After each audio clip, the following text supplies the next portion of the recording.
Hello, guys. I am here with Dr. Jason Levy, sports chiropractic physician for the New York Jets and Atlantic Sports Health.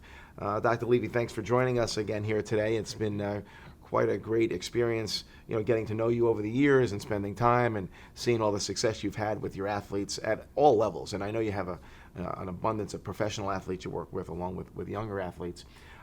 What we want to talk about today a little bit is the hip anatomy and how important it is, because everyone is sitting so much nowadays, right? With the advent of technology and cell phones, and we're in the shortened positions, so the hips are shortened all the time, and those muscles, specifically that psoas, right? That hip flexor muscle becomes short, and it's tightens up and in constant kind of contraction, which makes the glutes, your large muscle, power muscles, kind of less active. Talk us through that and what you do to get the psoas to relax and fire the glutes again, because there's so many implications with sitting so long and the glutes becoming less active and the hip flexors becoming more active. So many injury risks and implications of this situation taking place. Yeah, great point. It's amazing, sitting. They talk about sitting is the new smoking, right? Yes. And I think because it's clear, as you're mentioning, your psoas, your hip flexors get very tight, our hamstrings get tight, our glutes get weak, they turn off, and of course, what's going to happen from that? The next link up that chain is your lower back, and obviously lower back pain, if you read all the research, is an epidemic.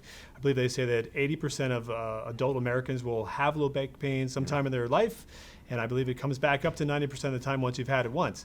So, looking at the hip area as a whole, as we were describing, I think is huge.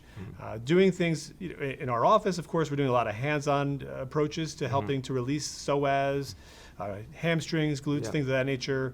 But at home, people can perform foam rolling exercises, using a lacrosse ball, things of that nature to help get in there to loosen it up.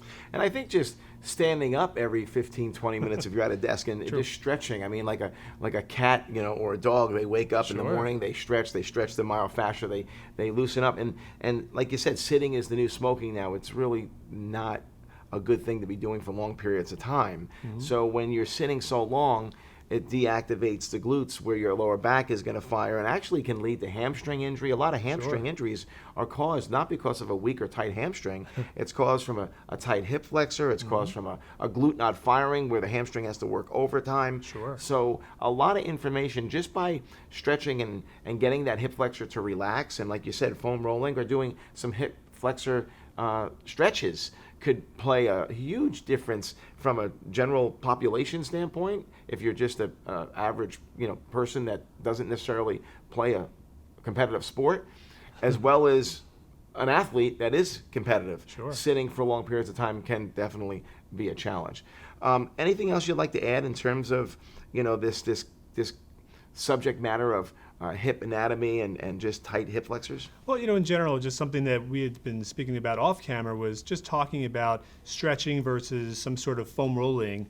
And we talked about the analogy of having a rope with a knot in the middle of the rope. Well, if you just pull on either end of the rope to stretch it, it's really not going to do anything to the knot in the middle of the rope.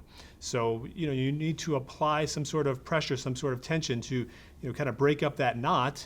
And that's where our foam rolling is beneficial for somebody, or a lacrosse ball, things of that nature. Unbelievable, great analogy. That's why you make the big bucks. Really good stuff. I mean, that rope with a knot, you can stretch that all day long, but that knot's not going to change. Stretching isn't going to help. Right. You got to get that manual pressure, and that's the fascia, that's the myofascia, that's the chemical release. You got to break that up. So more stretching actually could do more harm than good. Right? Because if you're not addressing that knot, you're really creating more flexibility in areas that we might not want to have more flexibility, which could limit performance. And that's, again, so important to know and take away. So find those knots, get that myofascial release going, and take your game to the next level.